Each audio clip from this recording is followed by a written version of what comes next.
Hello again, and welcome to Cabala Revealed. I'm Tony Kosinec. In this lesson, we're going to continue with the article, There's None Else Beside Him, by Bala Salam. Now, this article contains the entire methodology of Kabbalah. All of the wisdom of Kabbalah is included in this article. And even though we're picking it up from paragraph 10, one of the qualities of Kabbalistic books is that even though it is a complete system that takes a person end to end from their starting point in their will to receive and in their condition of hiddenness from the Creator and reveals the whole of reality, the text speaks to a person no matter where they are and at any point from the text. So it doesn't really matter where you enter, it just matters that you enter. And entering means that you try to feel the thought of the writer. You try to rise to his level and bring your desire to know spirituality and to enter it into the text. And then you'll be able to feel yourself and your condition, and the text will speak to you where you are. So we're starting from paragraph 10. A man must always try and cleave to the Creator, namely that all of his thoughts will be about him. That is to say that even if he is in the worst state, from which there cannot be a greater descent, he should not leave his domain, namely think that there is another authority, which prevents him from entering into holiness, and which has the power to either benefit or harm.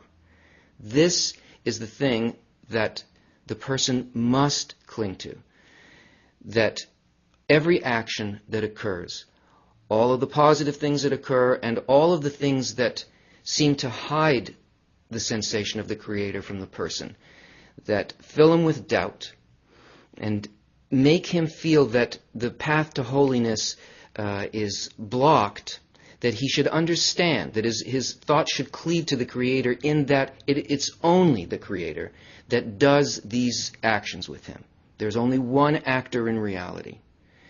And this is always the Creator, no matter what our doubt may speak in our ear, no matter what the will to receive may say, that there is some other factor, something in the person, something in his environment, some force working against the Creator that is causing this problem. That a person should never leave the domain of the clinging to the Creator or the goal of why it is that they seek to bond with the Creator, and listen to the whispering of the will to receive. The doubt is sent for a reason, and it's sent from the Creator. That is, he must not think that there is the matter of the power of the other side, which doesn't allow a man to do good deeds and to follow God's ways, but he should think that all is done by the Creator. The Baal Shem Tov said that he who says there is another power in the world, namely shells, is in a state of serving other gods. that it is not necessarily the thought of heresy that is the sin, but if he thinks that there is another authority and force apart from the Creator, by that he is committing a sin. And that is the definition of sin in Kabbalah. The thought, that is the conviction that there is anything but the Creator that is acting in this situation. Because the person must always strive to connect each event in life and their own inner sensations to the Creator. That everything, every action is happening as a result of the Creator's act, and it is only the response of the creature which is his intention in regards to these. How it's evaluated that brings a person closer to the target or farther away from it, and that distance from the target, from attributing all of this to the Creator, the closeness is adherence to the way, and the distance from it is considered to be a sin. Furthermore, he who says that man has his own authority, meaning that he says that yesterday he himself did not want to follow God's ways, that too is considered to be committing the sin of heresy, meaning that he does not believe that only the Creator leads the world. Even if a person thinks that their own actions, that their own thoughts and choices are their own, that what they sense as their own actually originates from them, it is as though the person is an authority against the Creator, which is not so. Even the desire to come to the Creator was placed in us by the Creator. Just as the left hand pushes away through the sending of doubts, likewise the right hand awakens a person and gives them the sensation that they are choosing to come to the Creator. It's not the action. It's not whether we feel that we are being rejected by holiness or being drawn by it that is the issue for our progress. The whole point is to understand that it is our attitude towards what's occurring that will be the place in which our independence, our freedom, and our likeness with the Creator will appear and develop, not in the actions. And all of these things that are that we consider to be external and internal are really an improper perception. All of this is actions by the Creator, and we are more or less in agreement with it. We more or less assign all of these to the Creator and want it to be that way. Enjoy and return that knowledge to the Creator. But when he's committed a sin, and he must surely regret it and be sorry for having committed that sin, but here too we should place the pain and the sorrow in the right order. Where does he place the cause of the sin? And what is the point that he should be sorry for? A man should then feel sorry and say, I committed a sin because the Creator hurled me down from holiness to a place of filth, to the lavatory where there is filth. And that is to say that God gave him a desire and a craving to amuse himself and breathe air in a place of stench. If a person feels that they made that choice themselves, that they're bad and they chose not to move forward towards the Creator, that they wanted to satisfy their will to receive as opposed to progressing towards developing the will to bestow, that they messed up. This is also the thought that they have some kind of authority. The blame is not on the person. There is no blame. There is no responsibility in the action. The responsibility is in the intention. And this is not to say that people go around doing actions that we know from our society are illegal, etc. We're talking about an inner state. We're talking about a movement within a person to experience something for themselves as opposed to maintaining the desire to bestow. But the desire to move in either direction is given by the Creator. The fault is not with the person. And you might say, as it says in the books, that sometimes a man incarnates in the body of a pig, that he receives a desire and a craving to take livelihood from things that he already determined were litter, but now he again wants to revive himself in them. Now remember, all Kabbalistic books are written in language of branches. To reincarnate or to incarnate means to use a particular desire, to identify with a particular need and a particular delight, that is, its filling. And in this case, it is the reason for something. So if a person incarnates in the body of a pig, that is to say, it's a lower state than the state of a human. The desire is a desire for self-fulfillment on the simplest kind of level of self-satisfaction.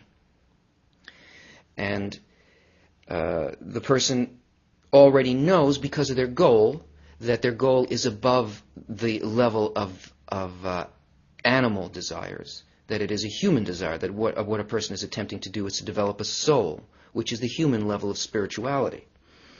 And yet, he finds himself taking sustenance from something that he already has determined that is not his goal. Still, it's not the man who did this. The Creator hurled me down to a place of filth. We don't need to worry about these states. The only thing that we need to do is to relate them all to the Creator. That's where our ascent is. That's where the path towards spirituality is, not in the externals. And also, when a man feels that he's in a state of ascent and he tastes some good flavor in the work, he must not say, now I'm in a state where I understand that it is worthwhile to worship God. Rather, he should know that now the Lord fancied him. And for that reason, he draws him near, which is the reason why he tastes the good flavor in the work. And he should be careful never to leave the domain of holiness and say that there is another operating force besides the Creator.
Awakenings are as big a problem as descents because of the satisfaction.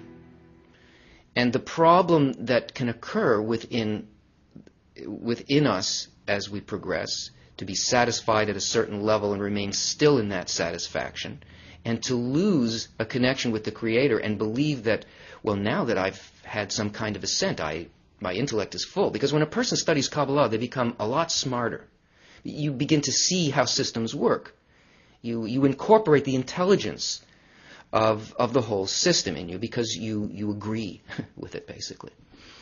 But that doesn't give you any advantage over anybody else. You cannot progress in the Kabbalistic work or in the work towards spirituality but with any special talent. No special talent is required. The simplest man with the proper attitude can reach the highest levels.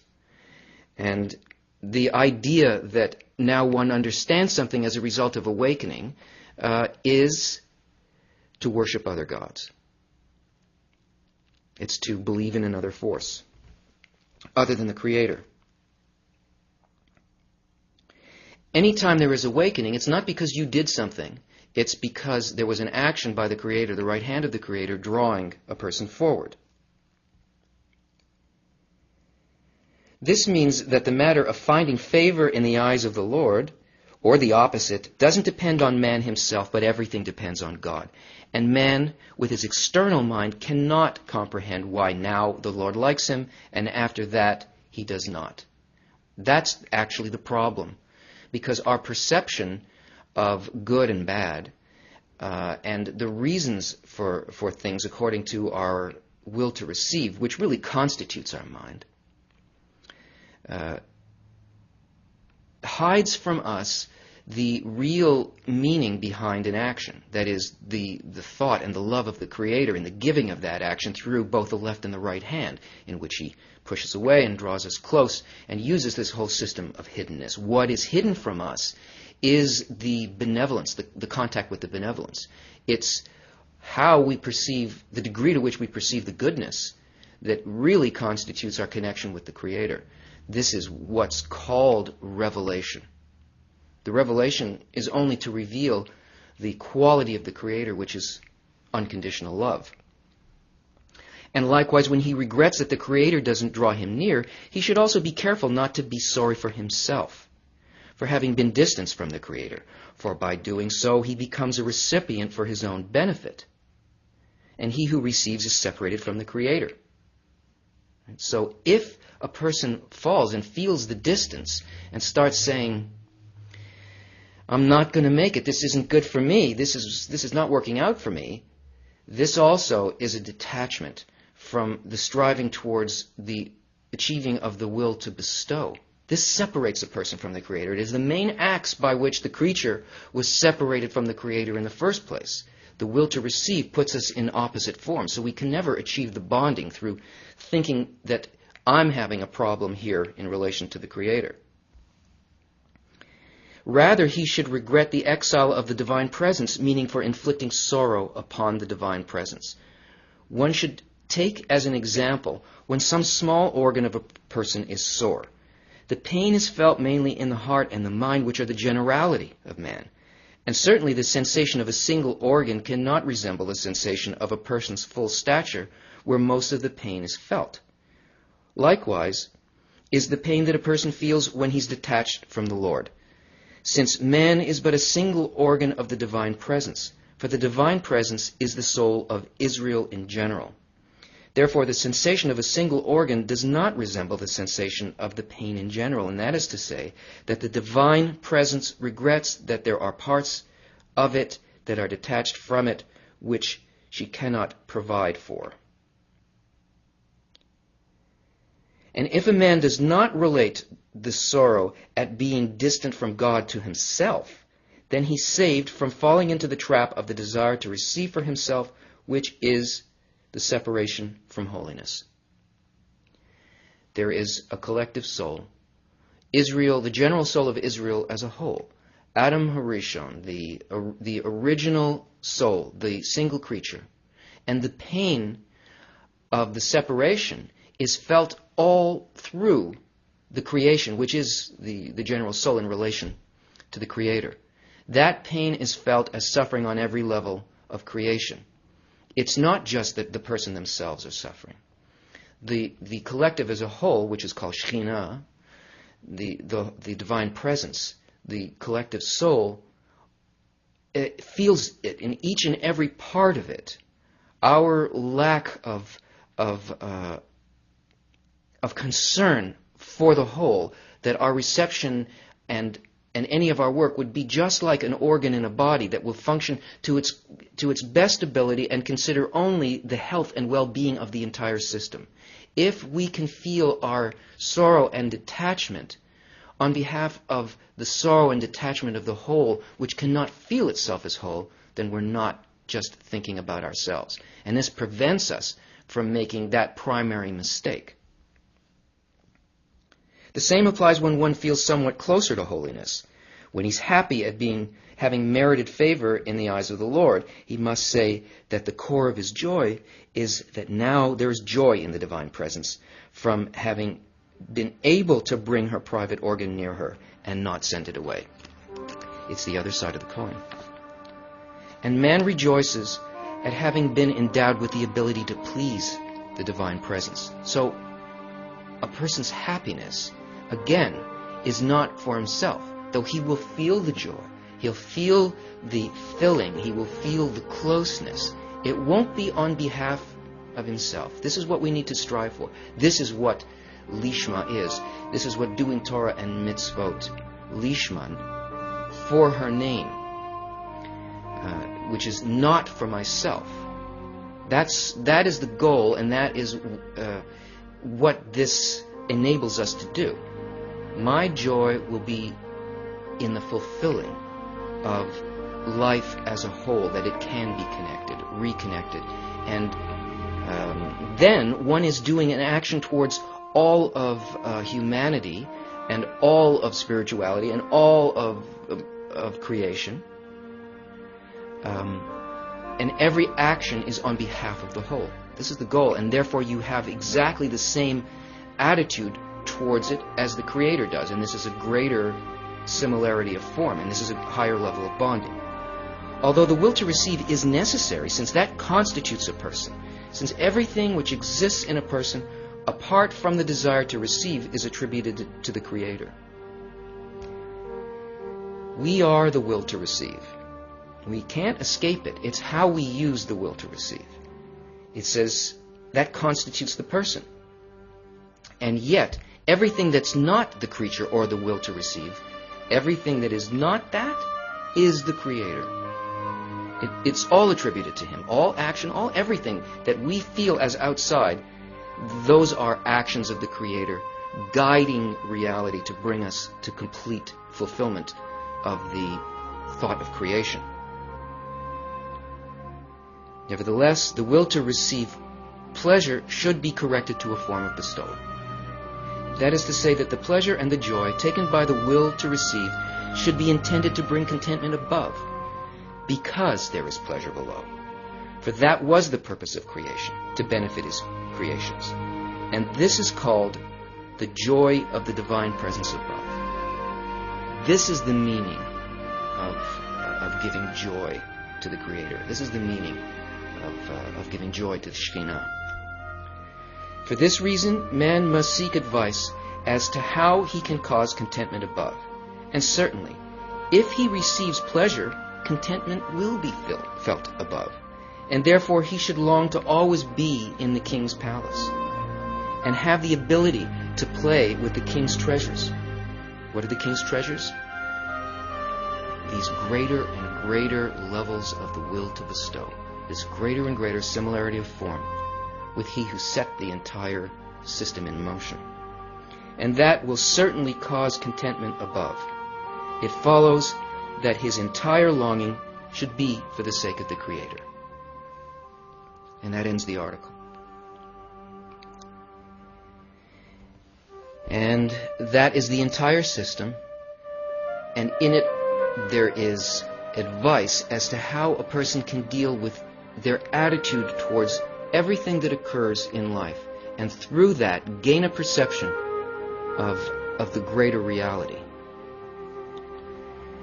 The book of Shemati is filled with articles of enormous depth and power, and one can read these articles many, many times, and each time a completely different view and depth will be presented to a person. And we will look at some other articles from this book as we go through this series of lessons. Thanks for joining us, and join us again next time.